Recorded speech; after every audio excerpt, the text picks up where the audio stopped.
Hey guys, welcome back to the channel. तो दोस्तों, आज के इस वीडियो में हम बियर्ड्स बनाने वाले हैं। और इस वीडियो की हेल्प से आप किसी भी पोर्ट्रेट की जो बियर्ड्स होती है ना, उन्हें बना सकते हैं। बट आपको ये टिप्स नहीं पता है जो आपको मैं बताने वाला हूँ। अगर आपने इन टिप्स को फॉलो किया और इनकी हेल्प से बियर्ड्स बनाई तो आप भी रियलिस्टिक बियर्ड्स बना पाओगे। किसी भी आर्टवर्क की जो बियर्ड्स होते हैं उन्हें बनाने के लिए सबसे पहले हमें अपने रेफरेंस को अच्छे से ऑब्जर्व करना है कि कहाँ पर लाइट शेडिंग है और कहाँ पर डार्क शेडिंग है। देखिए, मैं हर एक वीडियो में आपको बताता हूँ किसी भी आर्टवर्क को बनाने से पहले आपको 5 से 10 मिनट उसको देखना है, ऑब्जर्व करना है। ऑब्जर्व करने से क्या होता है पता है?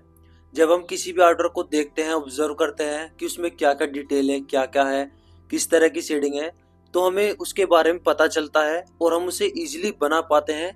हमारे दिमाग को पता होता है कि हम किस तरह से इसमें वर्क करने वाले हैं। तो हमारा 50% काम जो होता है ना, वो फोटो को देखने में, ऑब्जर्व करने में ही हो जाता है। उसके बाद का जो काम है वो तब हम करते हैं, ठीक है। बट कुछ बिगिनर्स ऑब्जर्व ही नहीं करते और ना ही वो अच्छे से बना पाते हैं। तो आपको ऑब्जर्व करना है, ठीक है। अब देखिए, जैसे कि ये वाले हेयर्स है, इसमें कोई भी हेयर्स का फ्लो नहीं दिख रहा है। बट हम इस रेफरेंस की जगह कोई और रेफरेंस भी यूज कर सकते हैं।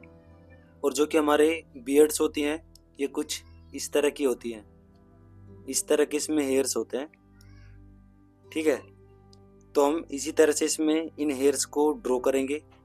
बट दोस्तों, फर्स्ट लेयर में आपको लाइट लाइट ड्रॉ करना है, जैसे मैं ड्रॉ कर रहा हूँ। सेम आपको इसी तरह से अपने रेफरेंस के जो बियर्ड्स के हेयर्स हैं उन्हें ड्रॉ करना है। और फर्स्ट लेयर करने के लिए मैं इसमें मीडियम चारकोल पेंसिल का यूज कर रहा हूँ। अब देखिए, जैसे कि इनका ये पार्ट है, इसमें शेडिंग करने के लिए मैं कुछ इस तरह से इन हेयर्स को बनाऊंगा। अब इसी तरह से मैं इसमें फर्स्ट लेयर कर लूंगा।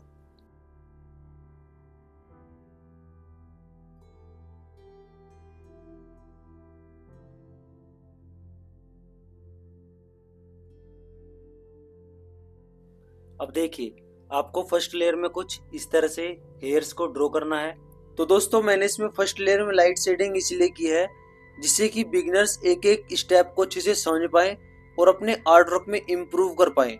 और कौन कौन अपने आर्ट वर्क में इम्प्रूव कर पा रहा है मुझे कमेंट बॉक्स में जरूर बताना। और दोस्तों, अगर मैं चाहता तो इसे डायरेक्ट डार्क पेंसिल की शेड से शेड करके बना सकता था।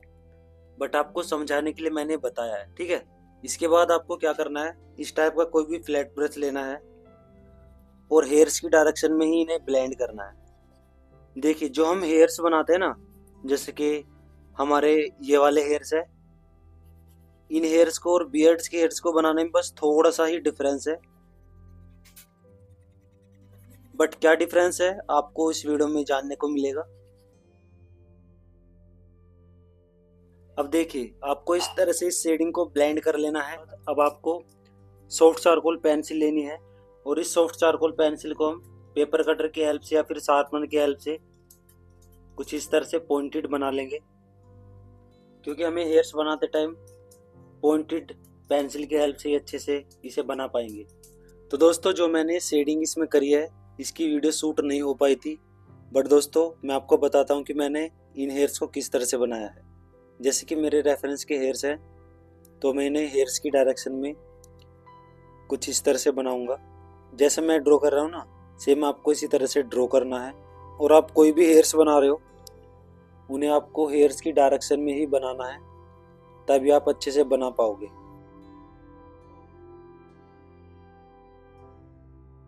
अब देखिए, इस तरह से शेडिंग करने के बाद अब आपको कोई भी इस टाइप का फ्लैट ब्रश लेना है। देन इसके बाद इस शेडिंग को हेयर्स की डायरेक्शन में ब्लेंड करना है। और इस शेडिंग को ब्लेंड करते टाइम आपको बहुत ही लाइटली हैंड के साथ शेडिंग को ब्लेंड करना है। इस तरह से शेडिंग को ब्लेंड करने के बाद अब आपको इस टाइप की सॉफ्ट चारकोल लेनी है और इसकी हेल्प से हम इसे थोड़ा और डार्क शेड्स करेंगे, जिससे कि इसमें एक प्रॉपर तरीके से डार्क शेड्स आ सके और ये रियलिस्टिक लगे। तो आपको ये जो ना, ये चारकोल आपको मार्केट से खरीद लेनी है। 20 रुपए की एक आती है, तो इसको खरीद लेना, इसको ले आना। अब आपको मैं एक अच्छी टेक्निक्स बताने वाला हूँ बियर्ड्स या फिर हेयर्स बनाने की। जो हमारी सॉफ्ट चारकोल पेंसिल है उससे कुछ इतना ही डार्क हो पाता है। बट इससे ज़्यादा डार्क करने के लिए हमें इस टाइप की चारकोल का यूज़ करना होगा। और जहाँ पर भी आपके रेफरेंस में डार्क है ना हेयर्स में, वहाँ पर आपको इससे शेडिंग करनी है। शेडिंग मतलब कि जैसे हेयर्स है ना, हेयर्स की डायरेक्शन में आपको हेयर्स बनाने हैं, जिससे कि इसमें और भी ज़्यादा डेप्थ आएगी और ये रियलिस्टिक लगेगा। तो आपको भी सेम इसी तरह से अपने आर्ट वर्क में डार्क शेड्स करनी है। इस तरह से चारकोल शेडिंग करने के बाद अब आपको दोबारा से फ्लैट ब्रश लेना है। देन इसके बाद इस शेडिंग को इसी तरह से ब्लेंड करना है हेयर्स की डायरेक्शन में। इस तरह से शेडिंग को ब्लेंड करने के बाद अब आपको देखना है कि आपके रेफरेंस में कहाँ पर हाईलाइट है और कहाँ पर लाइट है। जैसे कि यहाँ पर जिस भी तरह की मेरे रेफरेंस में लाइट दिख रही है, हाईलाइट्स दिख रही है, मैं सेम इसी तरह की यहाँ पर बनाने की कोशिश करता हूँ। बस आपको अपने रेफरेंस के अकॉर्डिंग बनाना है, ठीक है। तो यहाँ पर कुछ इस तरह का इसमें पैटर्न है, इस तरह के इसमें हेयर्स है, तो मैं इस तरह के बनाऊंगा सिंपल। और अगर आपको कोई भी प्रॉब्लम्स हो रही हो बनाने में तो मेरे को कमेंट करके पूछ सकते हो, मैं आपको बताने की कोशिश करूँगा।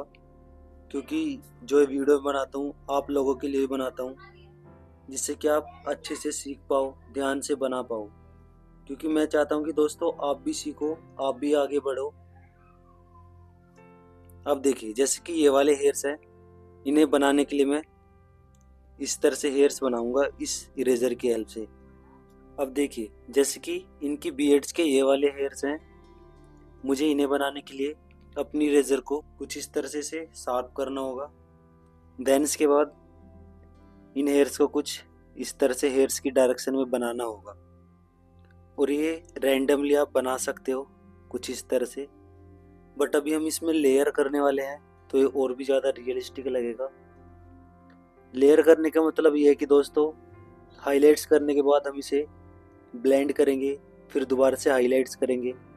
अब देखिए इस तरह से हाइलाइट्स करने के बाद अब हम इसे इस तरह से ब्लेंड करेंगे, जिससे कि इसमें हार्डनेस ना रहे।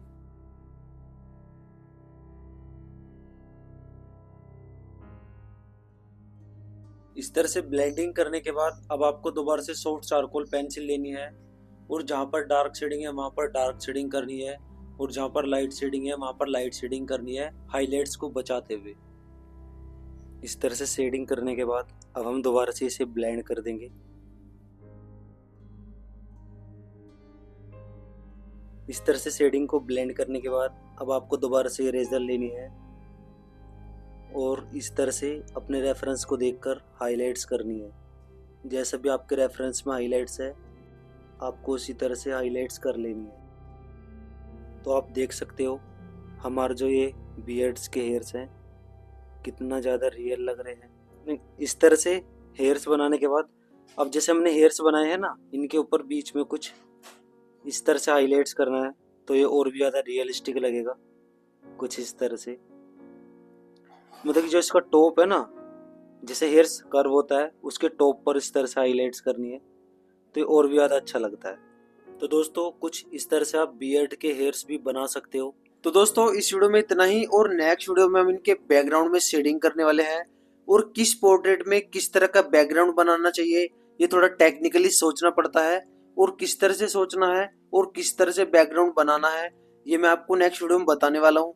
बट नेक्स्ट वीडियो के लिए तो आपको चैनल को सब्सक्राइब करना पड़ेगा। तो दोस्तों चैनल को सब्सक्राइब कर दीजिए और नोटिफिकेशन बेल को दबा दीजिए, जिससे कि आने वाले नोटिफिकेशन आपको टाइम टू टाइम मिलते रहे।